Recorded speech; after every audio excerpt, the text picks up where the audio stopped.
തിരുവനന്തപുരം നെയ്യാറ്റിൻകരയിൽ സമാധിയായെന്ന് അവകാശപ്പെട്ട് മകൻ മറവു ചെയ്ത ഗോപൻ സ്വാമിയുടെ മരണത്തിൽ പോലീസ് കേസെടുത്ത് അന്വേഷണം തുടങ്ങും.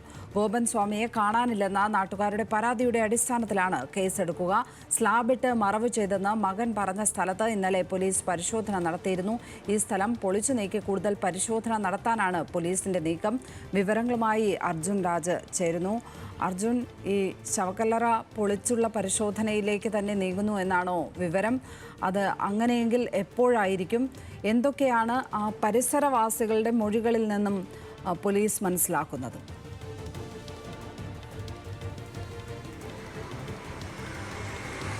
ലക്ഷ്മി, ഇക്കാര്യത്തിലൊരു വ്യക്തത വരുത്തണമെങ്കിൽ ഈ മകൻ പറഞ്ഞ സമാധി ചെയ്തു എന്ന് പറയുന്ന സ്ഥലത്ത് പരിശോധന കൂടുതൽ നടത്തേണ്ടി വരുമെന്നാണ് പോലീസ് പറയുന്നത്. അതിന് ഈ സ്ലാബ് ഇട്ട് മൂടിയ ആ സ്ഥലം തന്നെ പൊളിച്ചു നീക്കി പോലീസിന് പരിശോധന നടത്തണം. അതിനകത്ത് മൃതദേഹമുണ്ടെങ്കിൽ അത് പോസ്റ്റ്മോർട്ടം ഉൾപ്പെടെയുള്ള നടപടികളിലേക്ക് കടക്കേണ്ടി വരും. പക്ഷേ ഇക്കാര്യത്തിലൊരു ഉത്തരവ് കളക്ടറുടെ ഭാഗത്തു നിന്ന് ഉണ്ടാകേണ്ടതുണ്ട്. അതിനായി കാത്തിരിക്കുകയാണ് പോലീസ്. കളക്ടർ ഉത്തരവിന് ലഭിച്ച ശേഷമായിരിക്കും ആ കല്ലറ പൊളിച്ച് പരിശോധന നടത്തുന്നതിലേക്ക് പോലീസ് കടക്കുക. അത് ഇന്നല്ലെങ്കിൽ നാളെ ഉണ്ടാകുമെന്നാണ് മനസ്സിലാക്കുന്നത്. ഇതിൽ ഏറ്റവും പ്രധാനപ്പെട്ട കാര്യം, സമാധി ആകുമെന്ന് അച്ഛൻ അറിയിച്ചതിൻ്റെ അടിസ്ഥാനത്തിലാണ് താൻ കർമ്മങ്ങൾ ചെയ്യുകയും അച്ഛനെ ആ പറഞ്ഞ സ്ഥലത്ത് സമാധിയാക്കുകയും ചെയ്തതെന്നാണ് മകൻ പറഞ്ഞത്. പക്ഷേ ഈ മരണം എങ്ങനെ ഉണ്ടായി, മരണം എങ്ങനെ സ്ഥിരീകരിച്ചു എന്നതുൾപ്പെടെയുള്ള കാര്യങ്ങളിലൊക്കെ ഇപ്പോഴും അവ്യക്തതയുണ്ട്. ഈ നാട്ടുകാർ ഇന്നലെയൊക്കെ നമ്മളോട് സംസാരിച്ചത് ഈ പറയുന്ന ഗോപൻ സ്വാമി ഗുരുതരാവസ്ഥയിൽ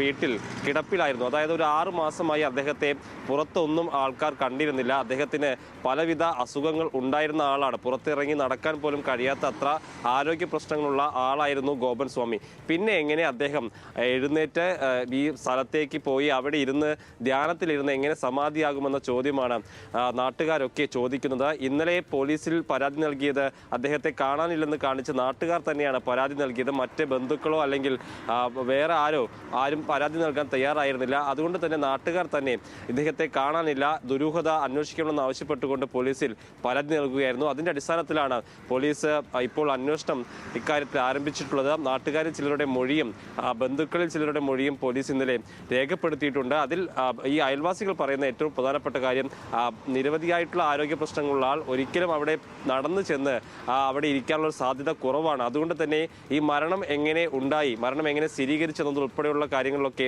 ഒരു വിശദമായിട്ടുള്ള അന്വേഷണം വേണമെന്ന് ബന്ധുക്കളും അയൽവാസികൾ ആവശ്യപ്പെടുന്നുണ്ട്. പക്ഷേ മകൻ ഇക്കാര്യത്തിൽ പറയുന്ന കാര്യം, അച്ഛനാണ് താൻ ആകാൻ പോകുകയാണെന്ന കാര്യം അറിയിച്ചത്. അതിന് ചെയ്യേണ്ട കർമ്മങ്ങൾ അച്ഛനാണ് കുറിച്ചു വെച്ചത്. അതിന്റെ അടിസ്ഥാനത്തിലാണ് അച്ഛൻ അവിടെ പോയിരിക്കുക. അച്ഛൻ സ്ഥിരമായി ധ്യാനത്തിനിരിക്കുന്ന സ്ഥലമാണെന്നാണ് പറയുന്നത്.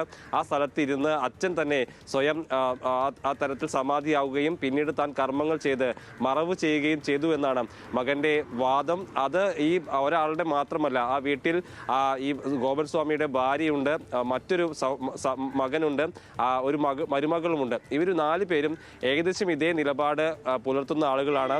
അച്ഛൻ ആ രീതിയിൽ, അതായത് ഒരു ആത്മീയമായെന്നൊക്കെ അവർ അവകാശപ്പെടുന്ന തരത്തിൽ അച്ഛൻ സ്വയം സമാധിയായി എന്ന് വിശ്വസിക്കുന്ന ഒരു വിഭാഗമാണ് അവർ. അതുകൊണ്ട് തന്നെ ആ വാദത്തെ പോലീസ് എങ്ങനെ ഇനി നോക്കിക്കാണുമെന്നുള്ള കാര്യത്തിൽ ഏറ്റവും പ്രധാനപ്പെട്ട കാര്യങ്ങളൊക്കെ ഈ അന്വേഷണത്തോടു കൂടി വരും.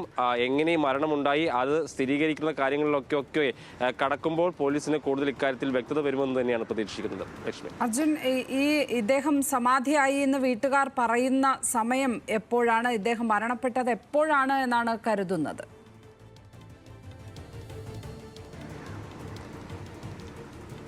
ലക്ഷ്മി, ഇത് വ്യാഴാഴ്ചയാണ് ഈ സംഭവം നടക്കുന്നത്. അതായത് ഒരു 11:30 സമയമാകുമ്പോഴാണ് ഈ 11:30 സമയത്ത് താൻ സമാധിയാകുമെന്ന് അച്ഛൻ അറിയിച്ചതിൻ്റെ അടിസ്ഥാനത്തിലാണ് മകൻ ബാക്കി കാര്യങ്ങളൊക്കെ ചെയ്യുന്നതെന്നാണ് പറയുന്നത്. അതിനു മുൻപ് തന്നെ ഇദ്ദേഹം ഈ പറയുന്ന സ്ഥലത്ത് പോയിരുന്നു. അവിടെ 11:30 സമയമാകുന്ന സമയത്ത് സമാധിയായി. അതിനുശേഷം ആ സമയത്ത് തന്നെ അച്ഛൻ നേരത്തെ തന്നെ പറഞ്ഞതാണ്, താൻ മരിക്കുന്ന കാര്യം മറ്റുള്ളവരൊന്നും അറിയിക്കരുത്, മരണം കഴിഞ്ഞ് കർമ്മങ്ങൾ ചെയ്ത് തന്നെ ഇവിടെ മറവ് ചെയ്തതിന് ശേഷം ശേഷം മാത്രമായിരിക്കണം മറ്റ് ബന്ധുക്കൾ അല്ലെങ്കിൽ അയൽവാസികൾ ഉൾപ്പെടെയുള്ള ആളുകളെയൊക്കെ അറിയിക്കേണ്ടതെന്നായിരുന്നു മകന് അച്ഛൻ നൽകിയതെന്ന കാര്യം അറിയിപ്പായി മകൻ പിന്നീട് മാധ്യമങ്ങളോട് അല്ലെങ്കിൽ പുറത്ത് പറയുന്നത് ആ തരത്തിലാണ്. അങ്ങനെ 11:30 മണിക്ക് മകൻ അച്ഛൻ സമാധിയായി എന്ന് പറയുന്ന സ്ഥലത്ത് പോയി കർമ്മങ്ങൾ ചെയ്താണ് അവിടെ അടക്കുന്നത്. അതിനുശേഷം പിന്നീടും അവരുടെ കർമ്മങ്ങളും കുറേ പ്രാർത്ഥനകളും ഒക്കെ ഉണ്ടായിരുന്നു എന്നാണ് പറയുന്നത്.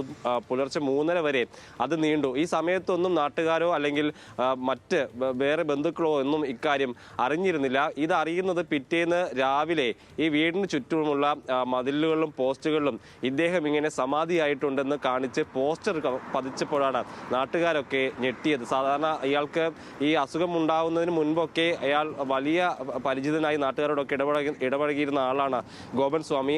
മുൻപ് ചുമട്ടുതൊഴിലാളിയായി ജോലി ചെയ്തിരുന്ന ആളാണ്. അങ്ങനെ നാട്ടുകാർക്ക് ഈ മക്കളോടോ അല്ലെങ്കിൽ ബാക്കി ബന്ധുക്കളോടോ ഒന്നും വലിയ പരിചയമില്ലെങ്കിലും ഗോപൻ സ്വാമിയെ നാട്ടുകാർക്ക് വലിയ പരിചയക്കാരനായിരുന്നു. നന്നായി നാട്ടുകാരോട് ഇടപഴകിയിരുന്ന ആളാണ്.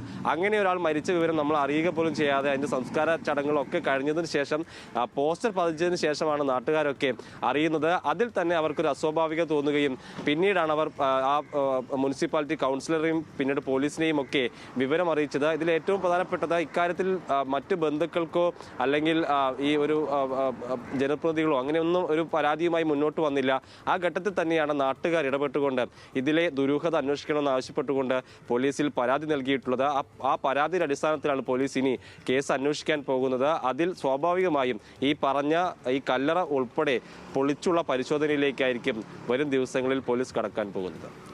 കല്ലറ പൊളിച്ചുള്ള ഒരു പരിശോധന അനിവാര്യമായി വരും. ഏതായാലും കളക്ടറുടെ ഉത്തരവിനായി കാത്തിരിക്കുകയാണ് അവിടെ പോലീസ്. വിശദാംശങ്ങൾ നൽകുകയായിരുന്നു അർജുൻ രാജ്.